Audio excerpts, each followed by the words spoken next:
Massive government spending cuts set for this week could bring surprises if you're planning to fly. Elaine Quijano is at New York's LaGuardia Airport. Elaine, good morning. Good morning to you, Charlie and Nora. Well, people across the country could feel the initial effects of the mandatory spending cuts almost immediately.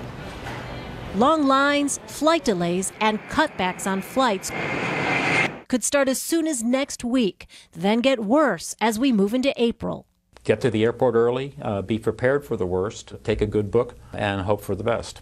That's because the sequester would force the Federal Aviation Administration to trim $600 million from its budget. Transportation Secretary Ray LaHood says the FAA will have to cut back on staff and put thousands of workers on furlough.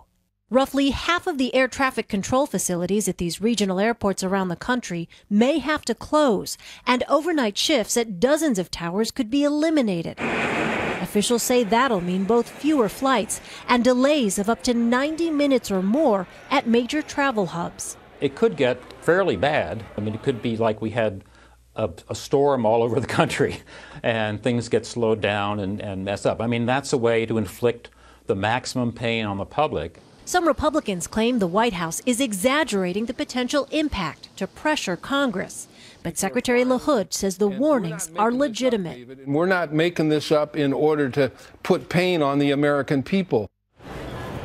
Now, Secretary LaHood says the American people should be prepared for major disruptions. We may find out soon just how accurate those predictions are. Charlie and Nora.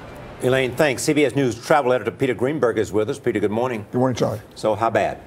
Well, it could be bad. You're faced with a series of bad choices, so the question is, which is the least of the bad choices? You have 150 facilities that could be closed just based on their number of operations every year. You have another 60 towers in this country where they're going to get rid of the overnight shifts, so you're to stop flights after a certain hour of the day. And that's just the air traffic control system. We haven't even dealt with TSA or Customs and Border Patrol. This is because of the automatic spending cuts. Everybody's taking a haircut, and $600 million for the FAA. Are these, though, just scare tactics, or can the FAA move around money so there won't be these massive disruptions? They can't move around the money. They're going to allocate resources. So, for example, at the big choke point airports, LaGuardia, Kennedy, Miami, Chicago, LA, they will be operating. The problem is, will pilots get their pushback from the tower, and will they get their flight plans from the air traffic control centers? So when they talk about these 90-minute delays, they're not kidding. And you're going to have the airlines now having to adjust, saying if it's going to go beyond 90 minutes, let's just cancel the flights. So as a traveler, what would you do? Well, you heard one of the other reporters say, bring a book. I'd bring two.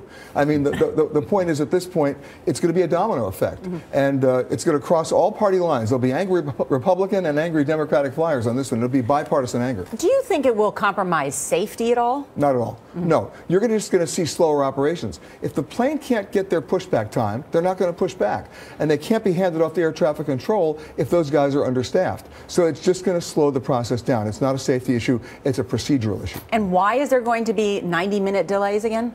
Simply, if you cut down the number of air traffic controllers, you can't process that many planes at the same amount of time. And they're going to have to furlough TSA workers, so that means longer lines.